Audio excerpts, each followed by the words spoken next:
Hi,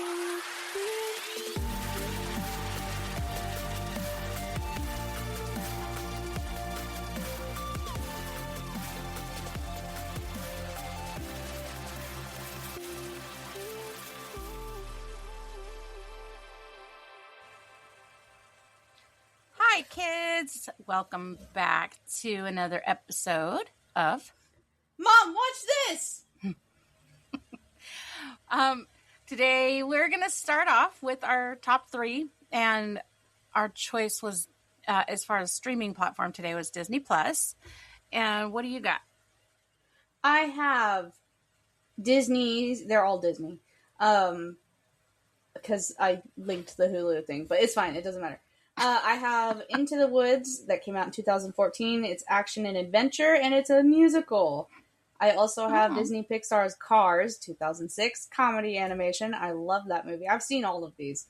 And then for number 3, I've got Disney's Brother Bear that came out in 2003. It's action and adventure animation, and I love that movie so much. They're also...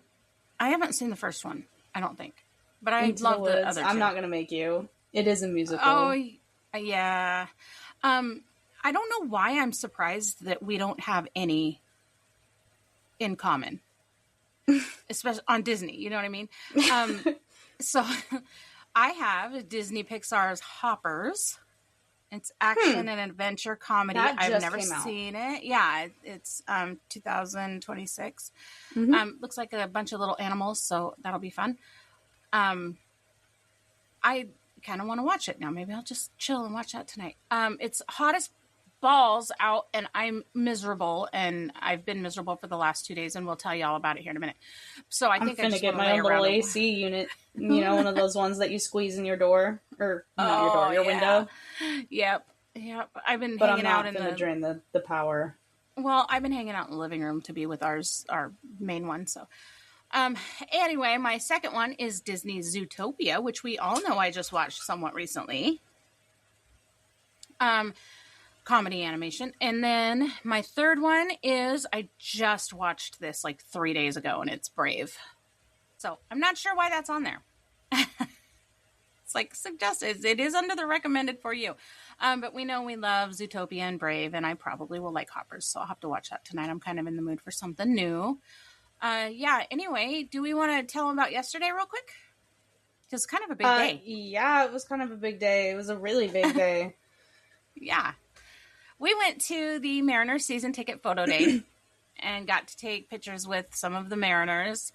But it wasn't even just about that. It's like we started early, and we got there and there wasn't anybody in line. So we're like, hey, let's go to Blazin' Bagels. Well, got news for you, folks. Blazin' Bagels as a company nationwide is no longer a thing. So what? As of, I guess, March, they shut down all of their things. So there we are. So was there a reason you decided that you wanted to just like reach into my chest, grab my heart, and squeeze it and stomp it into a curb and then throw it into a blender? Well, hold on though, because I found out something when I found out about the Blazin' Bagels thing. There is another chain, and it's called Einstein Brothers or Einstein's, and it is a bagels like chain. They just sell bagels, bagel sandwiches, and all that stuff, just like Blazin' Bagels. So we'll have to check it out. There's a couple in Seattle. I think there's one by the university. So and one downtown. So we'll look. We'll check. It'll be a fun new adventure trying another new restaurant, which I always love. So yeah, and then we went to Jimmy John's, and that was what I was already set off, and Jimmy John's set me off even worse, and I didn't want to be a Karen. So I just didn't eat. Anyway, then what? We took pictures with the Mariners. No, but then we went and had shots. Oh yeah, we did have shots. and then we went and had pictures with the Mariners. And who was your favorite that you got a picture with yesterday? I've got two. Actually, I don't know. I'll tell you what my favorite picture was. One, I have to say Logan Gilbert. That man is such a treasure. What a freaking treasure. And I did not know that. Yep. I didn't realize he was a sweetheart. But my favorite Bizarro picture was the one with you and Dom. Oh, that Dom. was my favorite picture. That's so cute. It's so cute. Because you're both kind of cheesing a little bit, doing the little the Italian hand thing. It's so cute. It's so cute. I love it. Yeah, I don't know. I like all of them. Bizarro, honestly, I didn't realize how happy getting a picture with him would make me. He's so nice. It's pretty cute. He's really nice. Yeah, I loved how he leaned down. It was like cheesing for the camera. I don't know. They were all really nice. They're all freaking tall. Yeah. Well, not all. Yeah. Robles is about my height. He's not your height, but he's. Oh my God. Leave me alone. I love how he crossed the field. Anyway, they're not as tall as Logan. That dude. Holy fuck. I was I knew he was tall, but I was like, holy shit. Okay. Now you really are even like more like Shaggy to me. We joke about him looking like Matthew Lillard, and that man acts like him too. He's just so nice. He was thanking all of the fans for coming out and everything. I was like, and he was genuine. It wasn't mirrors. Yeah, it was totally He's genuine. Like, thank it wasn't you guys even so much for coming out. It was like, what the fuck? Oh my God. It was so cute. Yeah, that was really fun. And then I really liked interacting with the people around us too. And then even after the picture stuff, when we'd see them in the like on the concourse and stuff, we were bumping into people we were standing next to. Hey, small stadium, huh? It was really fun. It was a fun game. And then we met our friends. And then we went and got the Munoz bobblehead because it was a special what do they call it, like the promo thing. My Glutamus Maximus is so mad at me. Gluteus. Oh my Glutamus. God. Glutamus. It was so fucking hot yesterday. So it was like almost 90 degrees. And I'm not like just exaggerating. And because I know that those of us in the freaking Pacific Northwest bitch about the heat when it's like 76, and that's ridiculous. But it was almost 90 degrees. It was like 87 or something like that. And humid. And I didn't really notice how humid, I don't think. And it wasn't even just humid, but I was sweating like a fucking pig. Actually, and I didn't realize. Well, sweating like, I don't know what. But I, like a horse, like a worked out horse. I found that out the other day. I was like, what? I went to use the restroom, and the restroom was cool. Like the air conditioning was on in there. And I went to pull my freaking bike shorts back up, and it was like I just came out of the shower. I'm not, like, it was that hard to pull them back up. I was pissed. That was when I was like, are you fucking kidding? I'm so uncomfortable. My whole body was just so uncomfortable. So, but it cooled off and it got fine. And then the Mariners lost and then some other freaking crazy ass drama happened. And oh my gosh, it was insane. I don't think I actually want to talk about it on the podcast because we don't. Let's say it's not our story. It's not our story to tell, and if for some reason Julio Rodriguez is listening to this, hi, don't mind me, but also, I don't want to say what. Well, yeah, and it's not our story to tell. Maybe we'll talk about it with, if we have a because I know that Derek and Christine want to come on do the podcast. So maybe we'll so chat fun. about them. I know. I think it would be a blast to do it with them. So let's see.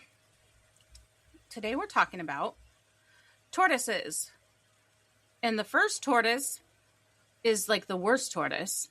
Actually really like her. The fucking tortoise in the NeverEnding Story? She's funny. I hate her. Said, I'm sorry. I'm allergic to youth. I didn't care about that so much, but fucking land the plane. Stop talking so slow. And also, not that it matters, then why fucking say it? Shut up. Damn. Anyway, I hated that tortoise. Okay, anyway, NeverEnding Story, guys, from 1984. Take it away, Key. So, the NeverEnding Story was actually based off of a book written by, oh goodness. I have it pulled up too. Ende? Yes, Michael Ende. Which is it's an original 1979 German novel, which the script was based off of. The story was directed by Wolfgang Peterson. First of all, sick name, dude. And he also co-wrote the screenplay with a German screenwriter and producer named Herman Weigel. And it stars Barrett Oliver, Gerald McRaney, Thomas Hill, Noah Hathaway, Tammy Stronach. I might be shitting on these names. I'm so sorry. Alan Oppenheimer. I know that one. Sidney Bromley, Patricia Hayes, Moses Gunn, and Deep Roy. Yes. That Tammy Stronach, I guess, is an Iranian woman, I think born in Israel. I'm not sure. But she was 11 when she did that, and she thought she was trying out for a play when she did her audition. She didn't realize it was a major motion picture that she was trying out for at first. Yeah. And right before they started filming, she lost her 2 front teeth, so she's wearing fake teeth. Yeah. She was just a baby. She's a good little actress, man. Holy honestly, shit. all of them. Okay, I actually have a comment about the actors in this movie. The child actors in this. Holy fucking shit. So good. They're so good. Yeah, so good. We talked about, I think we praised the ever-loving shit out of the little actors in Black Phone. These guys are, for the time, holy fucking shit. Yeah, they were fantastic. Compare. Oh, let's do the ratings real quick, because I started talking about shit and I got... Okay. No, it's okay. You're going to like it. You're going to be fine. IMDb, 7.3. That's not Rotten Tomatoes is 84. The popcorn meter of Rotten Tomatoes. What the hell just happened? I dropped my weed pen. I didn't mean to. I just put my coffee down and it knocked it over. Rotten Tomatoes, 84. Popcorn meter, 81%. Common Sense Media, 4 out of 5. Roger Ebert, 3 out of 4. Okay, Roger. Yeah, not bad. So, I'm gonna take my fucking critical bitchiness out of the equation and think, okay, for the 80s, I'm giving it an 8. Okay. I'm gonna say a 10, and honestly, the thing is, I put this right next to Princess Bride. Okay. And I understand that. It's funny, and this is a note that I have about it. I think I am broken because... No! I do, because here's my thing with these guys. With this one. I feel like I have no emotional attachment to most of these 80s movies that you have a huge attachment and nostalgia and all that kind of stuff. Like, I feel like it should bring me back to my childhood in a really happy, nostalgic way, right? Like that. But I'm watching it and I'm too distracted by the special effects. I'm too distracted and I am distracted by the good acting. I'm not going to lie about that. But like, I can't really get into the movie. Like, it's boring to me now. And I love this movie so much. I think I'm broken when it comes to 80s movies. I really do. I think what happened was, okay, so guys, when my mom was growing up in the 80s, mind you, this girl was like, she turned 10, I think, when this movie came out. Yeah. And you did nothing but read. You didn't watch TV like the rest of the house. Watch a whole you lot sat of TV, and you read books. And I told you this yesterday. I made a comment. I was like, I think what happened was you've read so much. And I think that just because of the way that books are, the writing is just naturally going to like go better in your head our imaginations than on the different. screen. Yeah. And oftentimes is written better than what is on your screen. Maybe it's just a different interpretation. Like, my interpretation of what I just read is going to be different from the interpretation of whatever somebody puts on. I didn't read the NeverEnding Story, but I do think that it creates a more, maybe like being a reader like I was, creates maybe a more active imagination. So it's kind of hard. Movies are hard for me.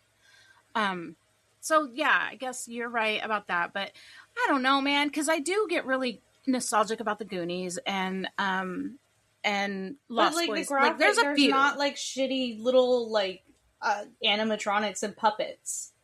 Yeah, in the Goonies. Yeah. I don't know. I love shitty animatronics and puppets. I love it. Yeah. I love it so much. Well, that was one of my notes too about, is it just fantasy that I have a hard time with? Because maybe that requires a little bit different perspective. Fraggle Rock. Frazzle Rock. Yeah, I do. And like Emmett Otter and all those, I love those. But because I feel like I started thinking about this, and I think that my attachment to movies from the 90s and 2000s is what it's supposed to be at my age to the 80s. Mm-hmm. You know, like it's kind of weird. But you picked up media like later. Yeah. Later. Yeah, we didn't watch as much TV when I was a kid. We played outside all the time. Like yeah. I mean, so did I when I was growing up. But like when I did watch movies, this was one of the ones I watched a lot. Dad used to put it on all the time. Yeah, your nostalgia movies are going to be very much your dad's nostalgia movies, I think, because he was the more movie guy with you. Like you watched more movies with him than you did with me growing up. I did. For sure. That's not because Mom's a bad mom at all. That's because Mom was actually like, she was so busy all the time. Yeah, but I remember you were up and about all the time. You watched Clifford with me and Kim Possible, and you watched all the shows with me. Yeah. But, yeah. Okay, now with our notes, what do you got? So, I actually, right off the bat in the beginning, when he's having breakfast with his dad, I got so mad at his dad. I did too, but I mean, like, it sounded like his mom, I think she passed, like, recently or something. Yeah. But, like, there was definitely it was so uncomfortable there. It was uncomfy, and, like, I kind of got that. Like, I guess I'm a little bit more lenient on the dad, but, like, at the same time, let your kids have dreams. But I love that he corrected his dad when he was like, so your math teacher called me and said you were drawing horses. And he was like, they were unicorns, Dad, not horses. And I just, oh my God, I don't know why that tickled me. It's like, he's not afraid to tell his dad, no, I was just drawing unicorns. Yeah, I was drawing, but whatever. It wasn't what the teacher said. Yeah.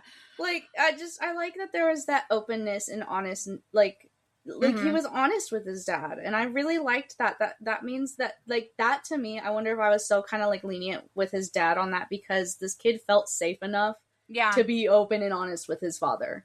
Yeah. So I'm like, maybe. Okay. I didn't like that he was like, you can't be daydreaming. You have to stop daydreaming, and it's like, fuck off. Anyway. Like, on one hand, I get it. You're in school. You're supposed to be retaining the information either at home or not. But, like, at the same time, bro, he's a kid. Also, he's a kid. Maybe really kind of get to know him a little bit better to see what kind of things he is. Because he was rounded. He was very well-rounded. All those books that he said that he had read. Like, yeah, that kid, to be that age and having read all of those books that he listed, I was like, smart kid. Fuck? I hadn't even read all those by that time. Yeah. Damn. Which, when bro, I hate these fucking bullies, bro. Kids are assholes. And were the adults just gonna sit there and let it happen? I know. Like, there were so many adults around. About that. Okay, there was the director was he was one of the grown-ups that they ran into when they came out when they were chasing him. Anyway, so I was asking, did the 80s movie, because I was thinking about this, that unfortunately this is a problem with me watching movies, okay? Again, my mind starts to wander. As soon as I saw those bullies, I start thinking, did the 80s just have more kids bullying in them than movies do now? Because I started trying to think about, like, newer movies and the, like, kids ones, but I don't know that I've really watched a whole lot of kids ones. Do they have? I don't know, because, I think you have a point, and the only thing that's recent that's come out with bullying in it, and honestly, it's not even, like, Stranger Things, but that's based on, but it's like, based that's in the 80s. 80s. So what the hell? Are kids just not, are we ending bullying? No, we're not. But no. No, I know for a fact we're not. But, like, I think the only thing recently it's all online that I've now or seen, something. I was going to say, the only thing recently I've seen, Ginny and Georgia, Cyberbully, whatever what that movie was. But, like, it's always online now. I think it's just shifted to something else. It's not necessarily, like, because we're not outside playing anymore. I say, like, I'm fucking, 12 right now. Yeah, I think so. I think that might be it. But yeah, because my brain just started wandering. I'm thinking of all these different movies, and I was like, well, that didn't really have this type of bullying in it. And that do they just not do that in movies anymore? And then I started thinking, man, I wonder why they don't do that in movies anymore. Maybe it's because they're trying to end bullying, or maybe they need to have it in movies because maybe we need to show that bullying isn't okay and see that these bullies get their fucking start putting cyberbullying in media so that there's awareness to it, please. Thanks. Yeah. Because that shit's serious. So yeah, I didn't miss the movie, but I do know that my mind was kind of all over the place while I was thinking about that. When he dodges into the bookstore, I like that, like, the guy there, he's not he sees a kid and he's like, there's a freaking arcade across the street, but once he starts, he's like, I read books, and he's like, okay. Oh. Okay. Like, he eases up, and I really I honestly think that he left that book there on purpose. Well, that's what I was going to say. I think, did he know that Bastion was the one, or whatever you want to... I don't know, maybe. But, like, the way he hid it under that comic book, it was like him asking him to choose between the comic book on the top or dig beneath that and get the book. Yeah. The way that he left it, I was like, that felt pointed. Yeah. I think it was... I want that book, by the way. It's so pretty. It is pretty... I bet you could get it. I'm going to. So, you know that amulet, the Orin. So I know that Wolfgang Peterson was the director and all that kind of stuff, but he wasn't really alone. He had a hand. He had some help by somebody who isn't showing up in the credits because he doesn't want to. Well, he did it out of the kindness of his heart because the guy's his friend and he wanted to help, and it was Steven Spielberg. And he and Wolfgang Peterson gave Steven Spielberg the Orin as a gift, and he still has it, like, in one of his rooms of, like, it's displayed. He's displaying it. That's so nice. I love that. Yeah. Isn't that sweet? Yeah. So he has that. But yeah, I bet you could find, like, a really cool copy of the book that has kind of, you know, like a weathered leather thing with the amulet in front, or with the Orin in front, kind of embossed or sticking out or something. I want that one. That exact one. Yes. I mean, maybe it doesn't have to be that one that's in the movie. That's going to be like hundreds of thousands of dollars. No, friend. I want like an exact replica. Mm-hmm. But yeah, no. I bet at the time you could get one. Oh, for sure. I would I would totally skip a math test to go read. What the hell? Me too. Right? And then the storm. Math tests. Like, I always wondered this and I did start wondering it when the fucking school lights went off and stuff, and he went back upstairs and started reading more, and I was like, is this dad just gonna, like, not come looking for him? Like, what? And then I couldn't stop thinking about that. And then maybe he's working, because it looked like he had like it did look like he was suited up, but then again, my brain started wandering, and I'm like, did he come looking for him? I don't remember that part, and I'm trying to, like, track back, and it's just, yeah, I got a lot of brain wander today with this. That's okay. Well, you weren't snacking. You were during Kung Fu Panda, but you weren't snacking for this. Yeah. I think about that little snail in the beginning all the fucking time. She lives rent-free in my head. I do love all that the little time. Snail. I love her so much. I'll just think about her randomly. I love how her nose moves. I like how they made her nose almost look like a... Yeah.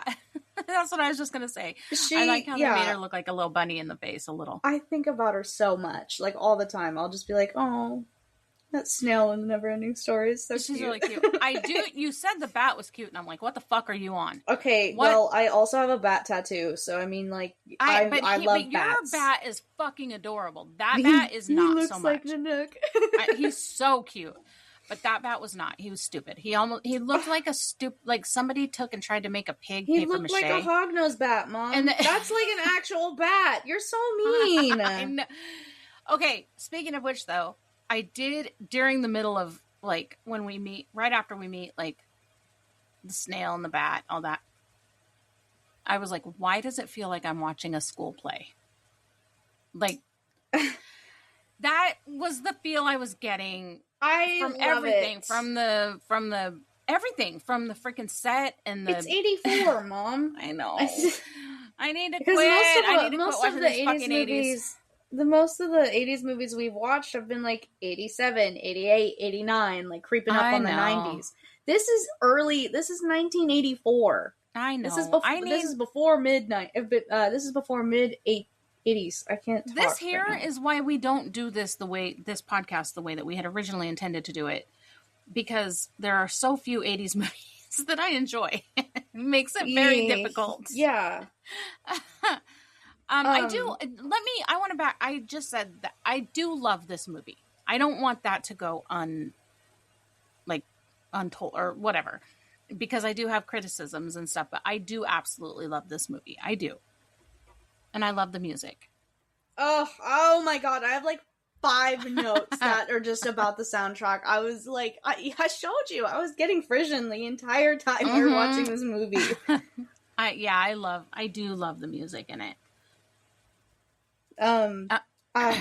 The nothing is so fucking terrifying to me, by the way. Yeah, I have a note about that too. So The nothing scary. The nothing scared the shit out of me, but the creature of darkness made me laugh. Like, even as a little kid. Oh, I thought that thing was ridiculous. Yeah. Yeah. What was his name? Gamash. Gamash. His name? Or something. Gamask? I think you're right. I think it's Gamask. I don't remember, but I also love that the land is called Fantasia. I have always just loved that word. And like, I like when they explained what it was, I like the idea of there's this whole land that's connected and like lives on the fact that we have our imaginations. This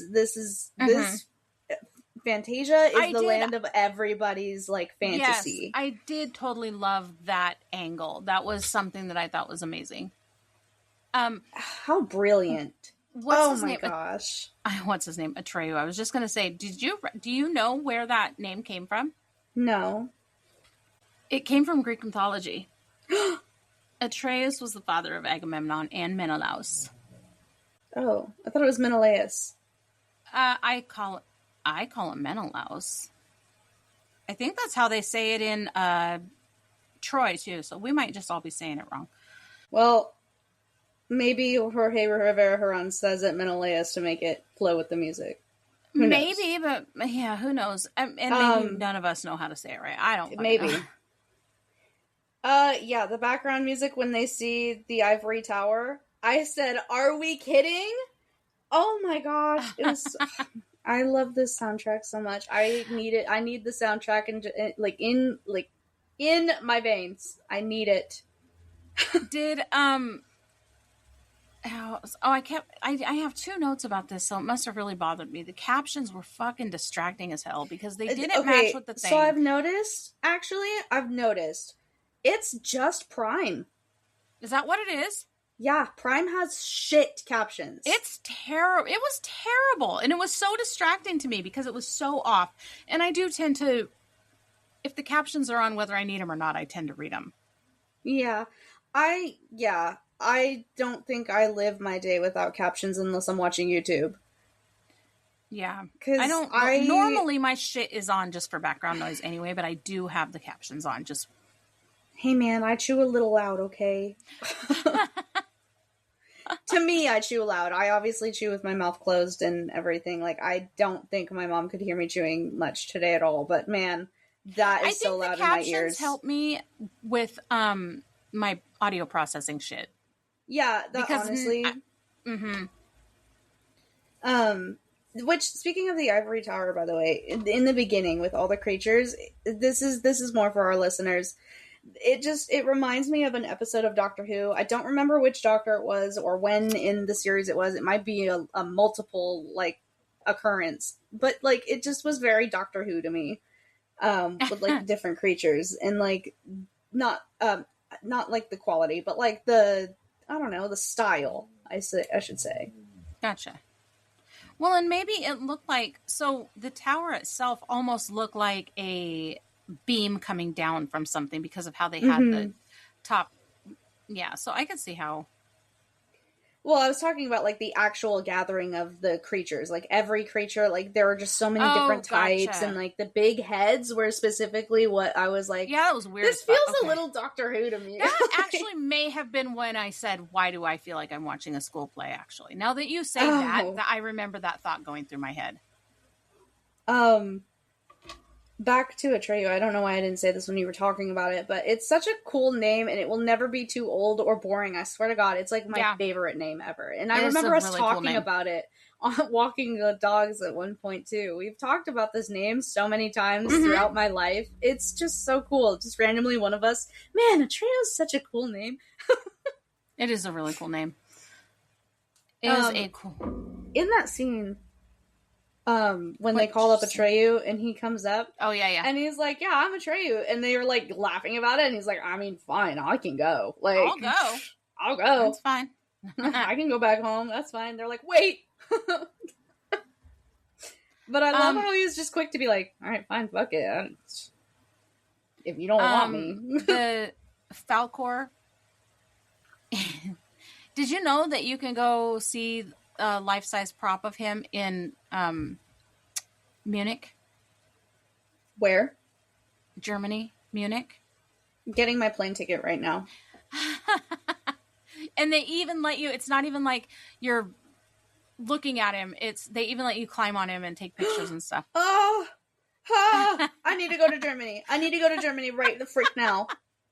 I also, my note, I want that necklace. I adore this movie. This fucking soundtrack. What the fuck? All the same. It's all in the same note. I don't know what happened in that little scene, but I was going crazy. That's hilarious. I want that necklace. I adore this movie. This fucking soundtrack. I just have the freaking... Oh my fucking God, now I remember how much I hate this tortoise. Before that, I brought this back up because the end of my note says, fuck off, fake Yoda. Fake Yoda. Like, okay, right before that, before he even gets to the Swamp of Sadness, he literally passed the answer to the problem, the rainbow, you know? Thereupon a rainbow is the answer to Okie dokie. He passed the answer. He passed it. It's right there.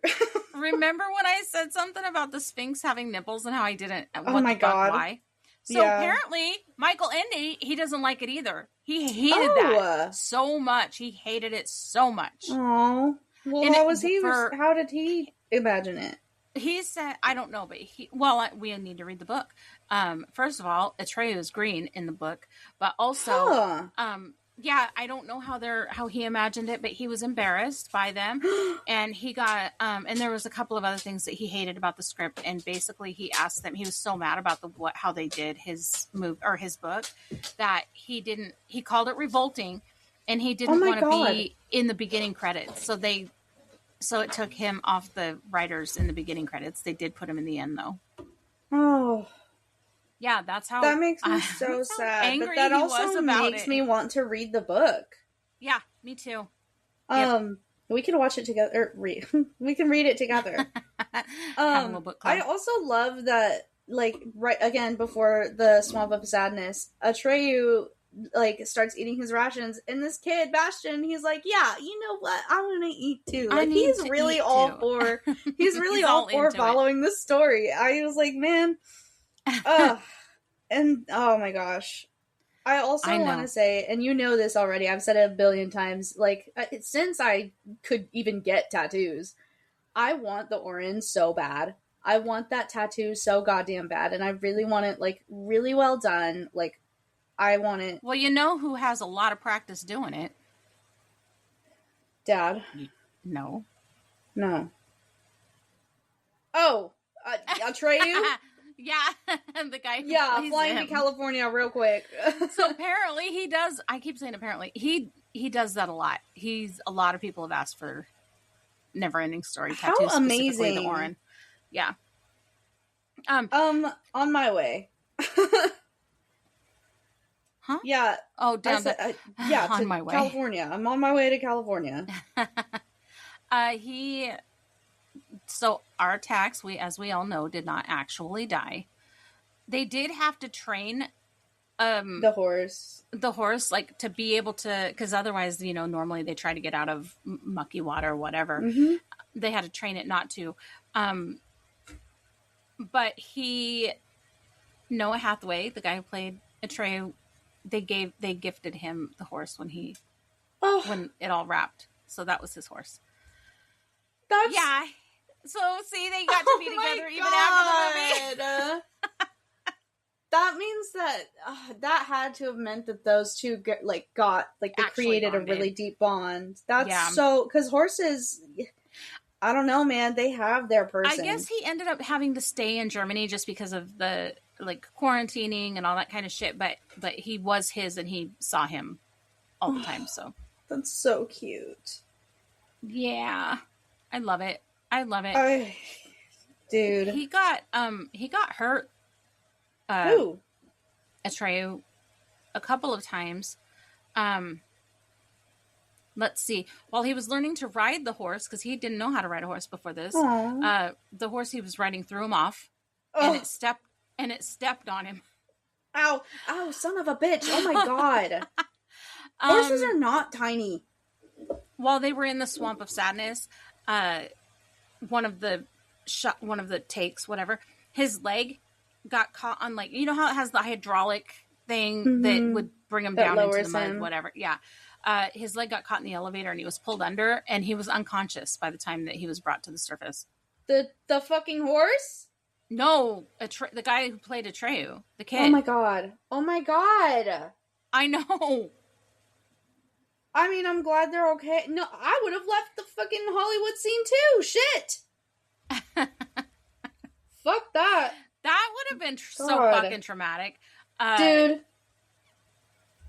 I don't remember what else I was gonna have. Oh my god, that made me I can't breathe. Oh my god.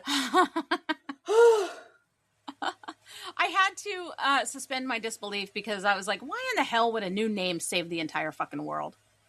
Come on. Let's not be dramatic. Leave it alone. It's a story. And why did he pick Moonchild? I thought he said his mother's name was a beautiful name, and I thought that he was that's the one he had chosen.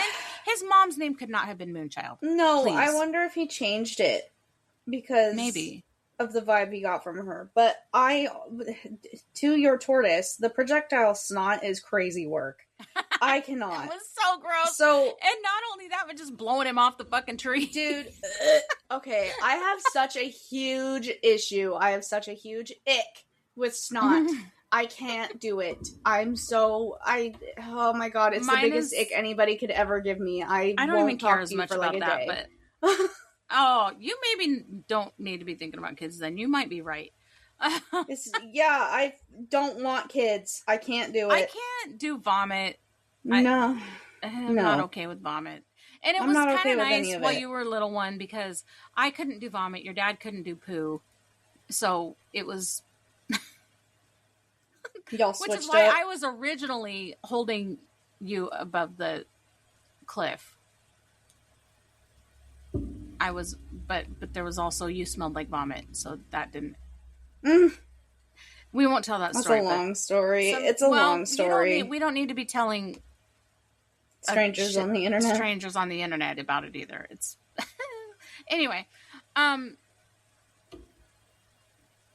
was annoyed because he had the Orin the whole time, and he's on Falkor, and he's like, "Oh, I'll use the Orin to guide me and take me to the ivory tower." Bitch, you couldn't have fucking taken the Orin and guided you to find your little human child. You couldn't have fucking used it for that. Yeah, it's fine. But speaking of Falkor, I want a life-size Falkor couch or something. I adore him. Them. He might be my favorite dragon ever. I don't know where to get it, but they have them. Okay. We have so much white furniture, we could totally fucking make it. We could totally make it.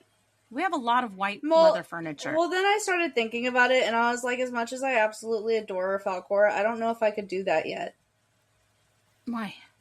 Because he's big.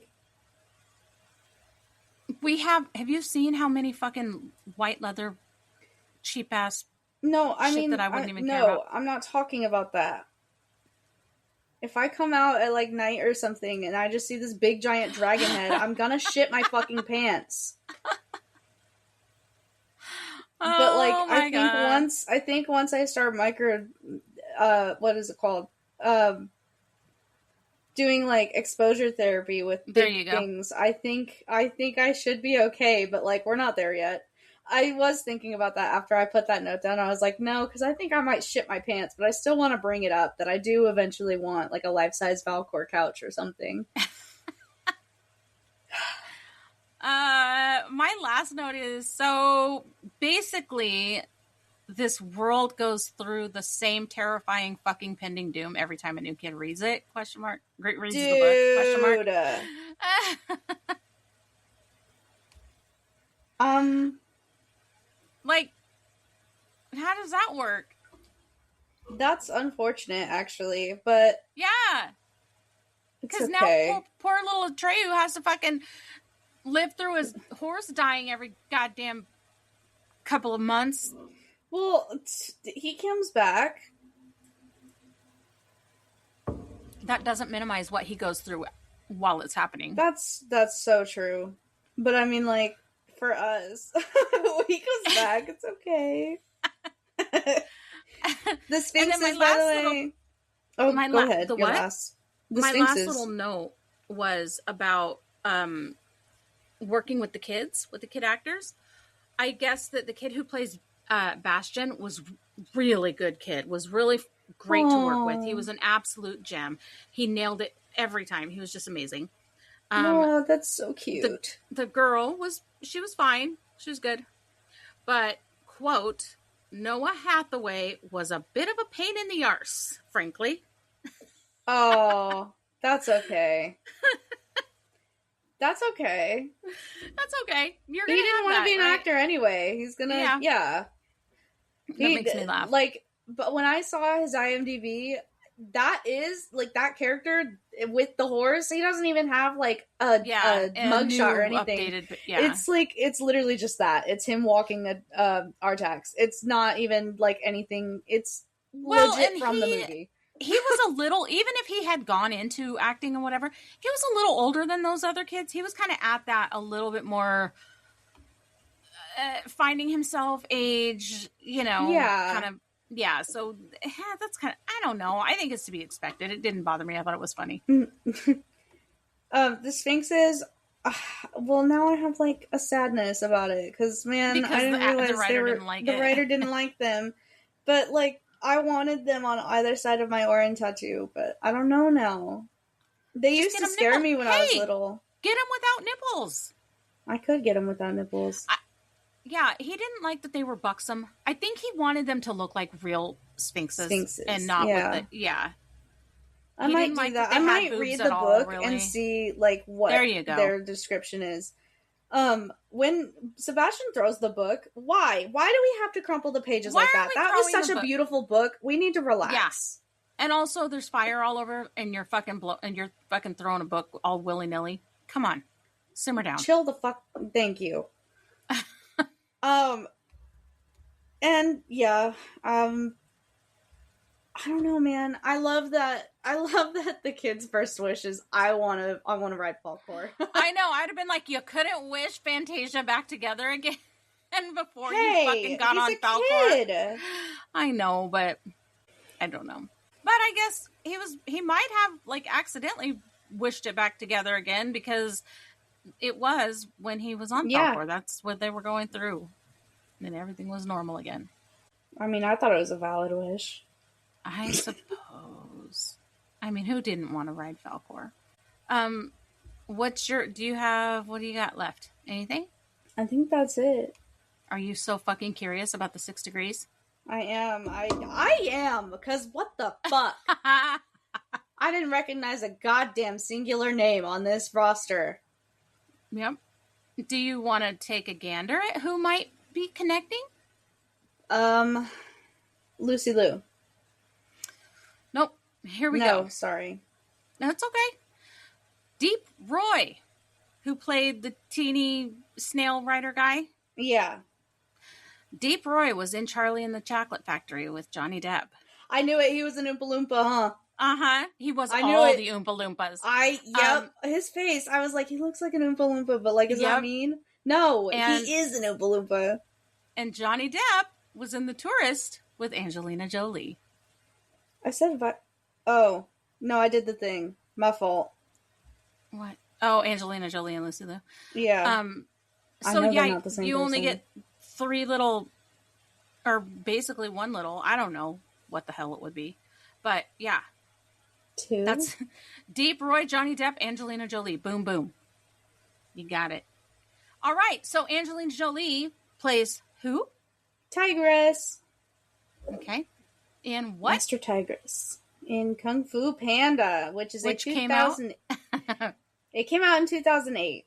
And it was directed by 2 people, John Stevenson and Mark Osborne. And the screenplay was written by 2 people as well, Jonathan Abel, and Glenn Berger. And then it's based on an original story by Ethan Rave and Cyrus Boris. I don't know if I said that correctly. I don't know. But I don't even have those names in my thing. It features Jack Black, Dustin Hoffman, Ian McShane, Randall Duck Kim, James Hong, Angelina Jolie, Jackie Chan, Seth Rogen, Lucy Liu, David Cross, and then Dan Fogler and Michael Clark Duncan. Michael Clark Duncan, who was he? He was the freaking Rhino. I love him. Okay. Ratings. I'm scared. No, don't be. Okay. IMDb 7.6. Okay. Rotten Tomatoes 87. Popcorn Meter 83. Common Sense Media 3 out of 5. Roger Ebert 3 out of 4. Okay, Roger. Yeah. What do you give it? On artistic and all this and entertainable, whatever the fuck I'm trying to think. Enjoyability, that's what I was trying to think of. It's not one of those that I'm going to go wanting to watch all the fucking time. No, yeah. But I will sit and watch it if it's on. So, I got to give it a 9. Okay. Yeah, okay. If we took my oh my god, my nostalgia out of it, I will also give it a 9 out of 10. Okay. Yeah, it's really cute. It's written well. You can, they put a lot of work into it. It's funny. It checks all the boxes for the. It's colorful. Mm-hmm. It's colorful. So mom watches it. It's super easy. Yeah. Super easy mom movie. I can't even explain why it's not one of those that I would go looking for. It's just not. It's really cute and I do love it. I don't think we think about it. I don't think we think about it that often. No, but even if I do, I'm not like running. Oh my god, I haven't watched that in forever. I want to watch it. It's whatever, but I'll watch it if it's on. It's really cute and I do love it, but it's just not enough to go crazy looking for it, like Brave or Tangled or Princess and the Frog and those. Yeah, I want to say the animations for the beginning, like the opening when he's dreaming, and like any of the flashbacks, they're so phenomenal to me. That art style is so like interesting to me. I like watching that art style. It is cool. I like that they change it up so that it's not in the present. And I like it's just different enough. Yeah, I really like it too. DreamWorks is I love DreamWorks. Man. Yeah, Disney needs to I'm not saying they're going to take them over whatever, but DreamWorks is a lot better than I think I remember. I don't think about it very I don't much. think we don't give them credit. Yeah. Because DreamWorks did Over the Hedge too. Yeah. And I think that they do stick with maybe like and I don't think that they're stuck in a rut. I think that they do just like stay with the fun style of animation that we like so much rather than trying to take it to Pixar level shit. I don't need it realistic. I want my animation to look like animation. Exactly. Poe is so dramatic. Can we just... He's a fucking... He's a panda. He's Panda. He's a panda. Pandas are dramatic. Pandas are so dramatic. It's what makes them so funny. Absolutely. And I love that in the animation, like, they gave them the animals, like, kind of mannerisms. Like, Poe definitely has some panda mannerisms. It's big time. They did, and I have a note about that too. I love that they matched their animal, like, that they studied the animals and how they moved and stuff. But also, did you notice that they also kind of matched their voice actors' mannerisms as well, and kind of their bit, yeah, expressions and their movements and that kind of stuff? Like, I actually thought about that when Poe first gets to, like, the little, like, training area, and I'm like, this feels Jack Black. Like, this is Jack Black. Yeah, very, very much. I have a thing about that. He stood up while he was, like, during every recording session, so that his physical activities would kind of enhance his own performance. I love that. Yeah, and so, but the animators loved him so much, and they loved that so much that they could capture it and put it into the mannerisms of the animals. So I love that too. So that is why he is Jack Black.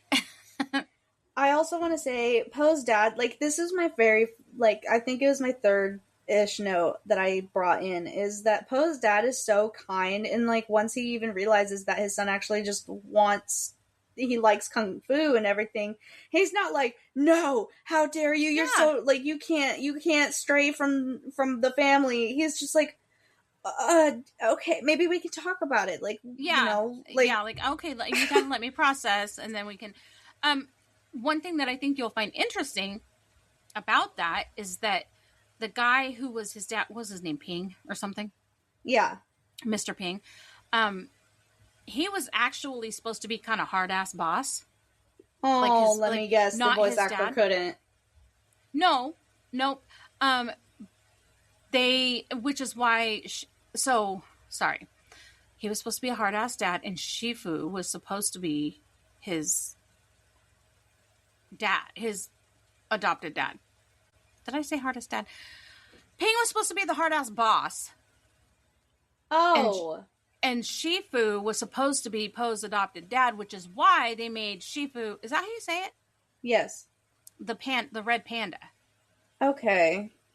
But they just thought that Shifu as a teacher that wouldn't make sense to me, though. Better. Yeah. Like, after seeing it now for that long, I don't see, like, how would that even, like... Yeah. Yeah, I don't know. I like that, that they changed it too. And I don't know. I mean, I like that it wasn't, that it didn't make sense. Like, why the fuck is a goose's dad? I like that they did that. I like that they... Well, yeah, and, like, everybody was like, oh, yeah, this is my dad, and he's like, what the... Like, everyone is like, what the hell? That's what? Not your... What? No. And then, like, even in the middle of it, or, like, toward the end or whatever, when he's like, I actually have something to tell you that I should have told you a long time ago. Fakes you out. And then he's like, so here's the noodle ingredient, the secret ingredient to the noodles, and you're like, oh, that's not anywhere where I thought this was going. Yep. I want to say the Viper used to be my favorite, but honestly, I love the entire 5. I love them so much. I love them too. I love how they work together and stuff. And you know who I really love is, like, a little unsung hero was Manus. I love him so much. And he was actually supposed to be, like, a co-conspirator with Fuckhead. With Tai Lung? Yeah, they changed it. Interesting. Yeah.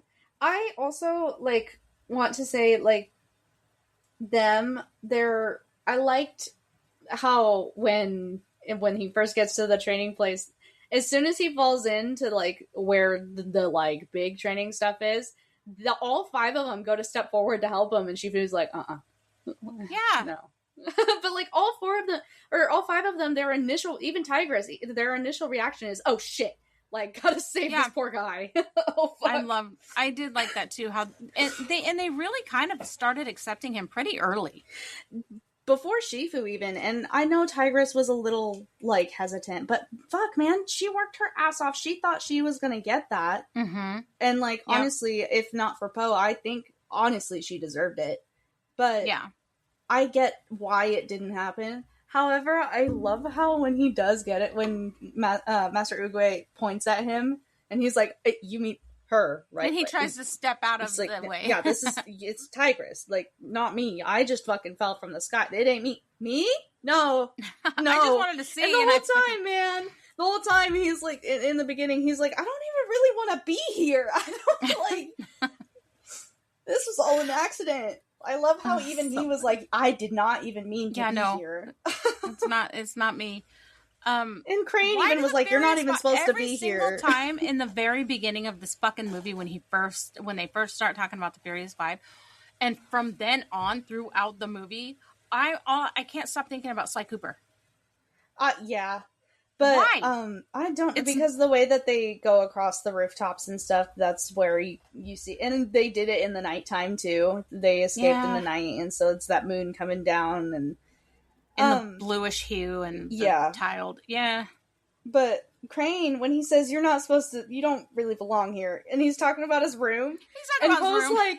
And Poe's like, I know I'm not, and like I'm like, and Crane, like, you see his face, he's like, oh no, I meant my like, room, this is my room. Like, he was so quick to be like, no, I can't. That's not what I meant.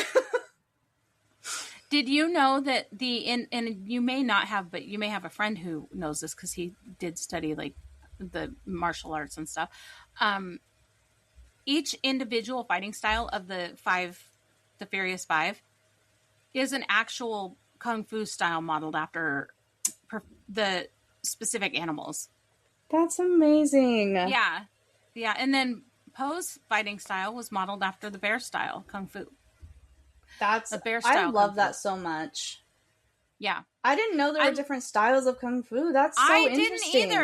I didn't either. And apparently, the Poe, let's see, hold on.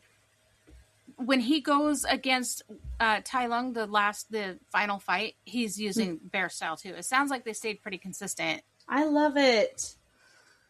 Yeah. Also, after seeing the lockup they got Tai Lung in, and then he picks the lock with the duck feather, I'm not gonna lie, that shit scared the absolute fucking shit out of me when I was little.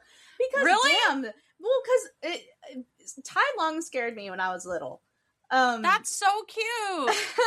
Because he's made out to be like this super dangerous being, and like, of course you're like, oh, whatever, because like, it's prophecy, it's obviously not going to be that bad, but it really was that bad. Tai Lung was scary as fuck. Well, do you want to hear a little secret that's going to make even... Okay, so snow leopards, he was a snow leopard. Mm-hmm. In the real world, snow leopards actually are predators of giant and red pandas. Well, I'm glad that giant panda beat his fucking ass with the whooshy finger hold. Poor Poe, like, this is a note, actually. Poor Poe doesn't even want to be there. It's like, and then they're like kind of making fun of him for being fat, like behind his back, and it's like, bro, I'm gonna go eat peaches because now I'm upset, and like, I'm not even supposed to be here, and this was all a mistake, and I like poor Poe. I love Poe. He loved it though, even though he thought that he wasn't supposed to be there. Yeah, he was living his fucking dream. He gets to see the Jade Palace. He gets to like sleep in the Jade Palace. He gets to see the Furious Five up close. Are you serious? I'd shit my pants too. Oh my god! And in that scene, actually, I love how Master Oogway was like, quit, don't quit, whatever we want, fam. Do what you want. Like, you know what? I almost said something about that being very reminiscent of that other fucking tortoise that was like, not that it matters. But it wasn't, he didn't say it didn't matter. He was just like, it's quit, up to you, quit. Dog. Yeah. Like, you may be the dragon warrior, but it's really up to you on whether or not you actually fulfill that destiny or not. He had to fulfill it. In order to be it, he had to fulfill it, basically. Yeah. Because of the way that it was. But, so speaking of the turtle, in the ancient, I'm going to fucking quote this because I suck at trying to reword it. In the ancient Chinese Shang dynasty, oracle bones from a turtle shell were used to predict future events. That's why he had visions. Yep. That's why he was a tortoise with visions. Ugh, rest in peace, Master Oogway. They really... You're the coolest. Just like Disney, this is what I love about animators is... So, a couple of different things. The animators of this movie, they took a 6-hour kung fu class, first of all, to get an idea of the way that the movements were and everything. So that's pretty fucking amazing. That's amazing. And then Hans Zimmer visited China so that he could absorb the culture and get to know the... That just gave me goosebumps. That just gave me goosebumps. Yeah, yep. So that's... I love when they do that in a way to like appreciate and not appropriate cultures. Yes. With the animations. Yes. I actually was thinking about that when Tigress like jumps off the fucking roof of the Jade Palace and just goes running off after Tai Lung. I was like, that's when I was just thinking about it.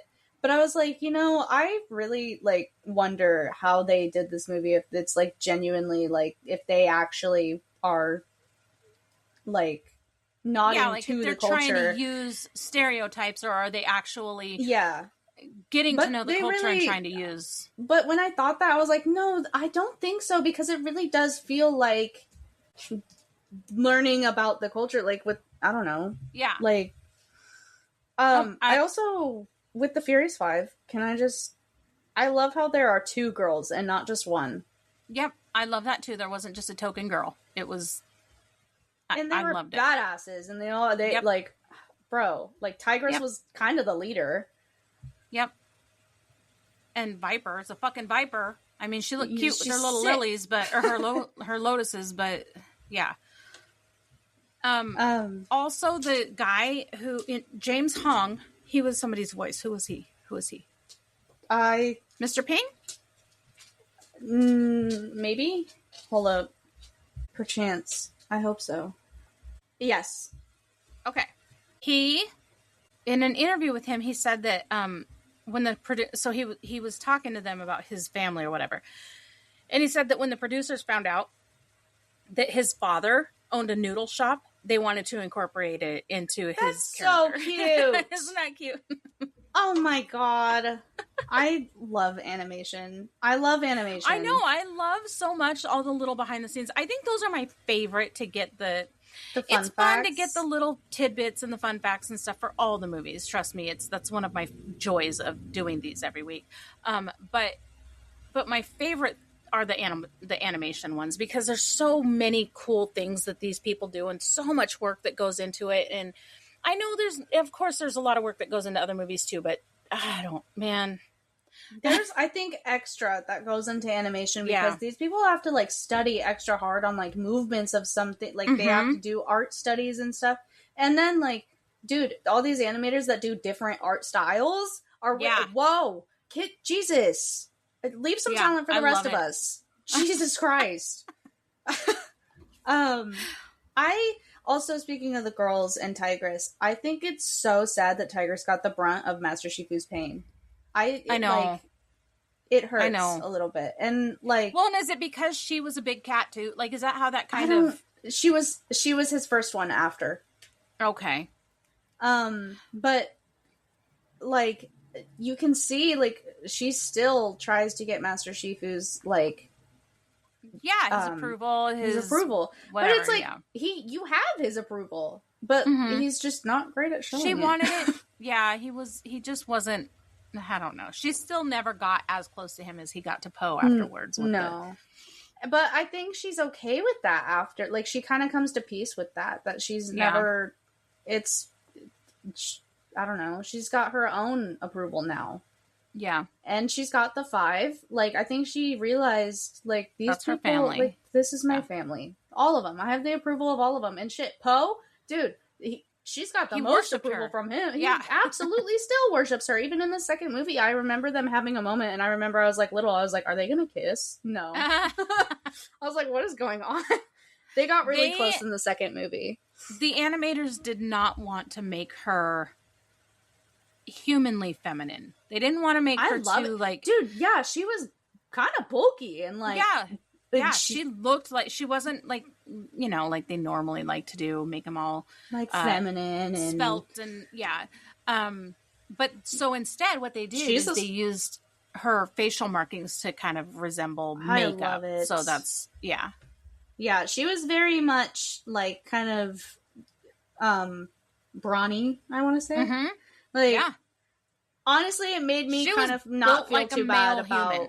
it made me not feel too bad about my shoulders and stuff, because you know what? Tigress is a fucking badass, and she got shoulders for days. Yep. You know what? Fine. Yep. This movie kind of made me love myself a little more, and I think that's... Good. I think a lot of people will get that watching this movie. It kind of opens your eyes to, like, accepting yourself. That's the whole thing. Is, well, like, and seeing your strengths. Everybody has different strengths, and I think that was a big part of this movie. Yeah. And, like, you really see it in the bridge part. Yeah. Yeah. That whole scene, you got me fucked up. I'm fighting on a rope bridge. You can't even get me to get on a rope bridge normally. You got me fucked up. You cut that bitch and then stand on it? No. Right. No. Yeah, I'm walking back home. See y'all later. That movie took 4 years to make. Oh, I believe it.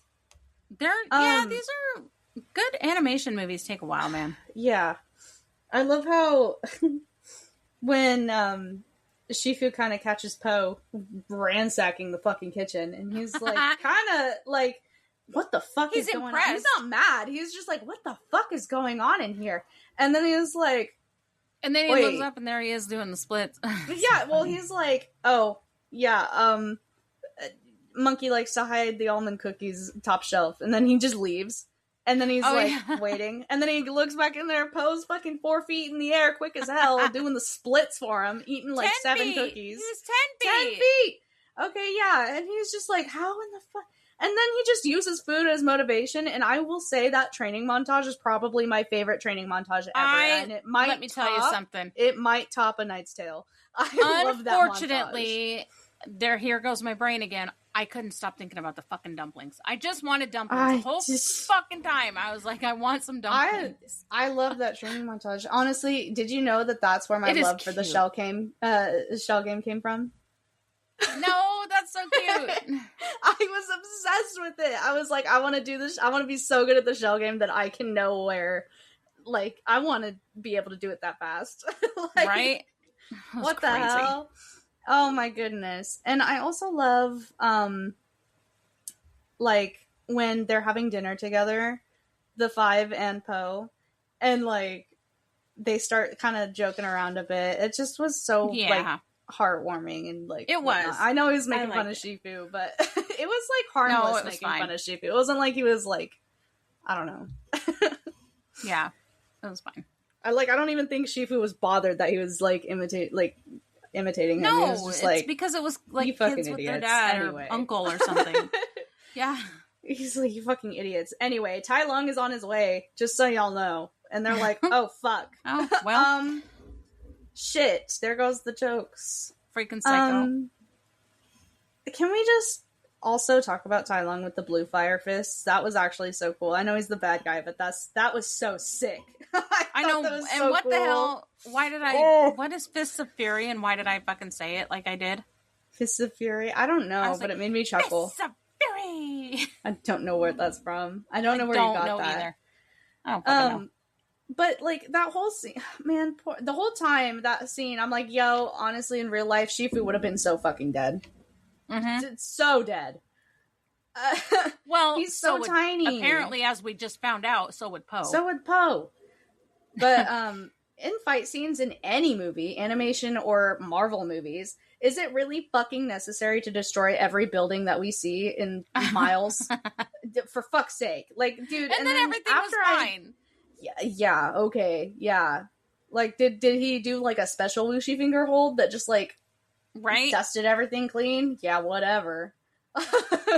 So silly. But I love how, like, okay, I do want to come back, like, when they were, like, kind of evacuating the village, and Poe was like, I'm not doing this anymore. I can't do this. And Poe's dad was just like, okay, that's okay. You can come back. I'm so sorry. Like, he was genuinely, like, apologizing that things didn't work out, but he had a place at the shop with him. And like that was just, I don't know. Poe's dad was so supportive and sweet the entire time. I love that about him too. Yep, I loved that. Because like, you don't see that in movies very often at all. No, so I love that they let that. Parents being assholes. Yep. So I love that they had that different. I didn't think about how deep this movie was, really. Like, all the micro... I don't want to say, like, the micro stories, but, like, kind of like the branches, like, just different subplots, almost, I want to say. The subplots. It was layered. Just so deep and very layered. And I think, like, as a kid, you're watching it, you're like, yeah, Dragon Warrior! And that's, like, all you're following. But, like, as an adult, man, this shit kind of cuts deep a little bit.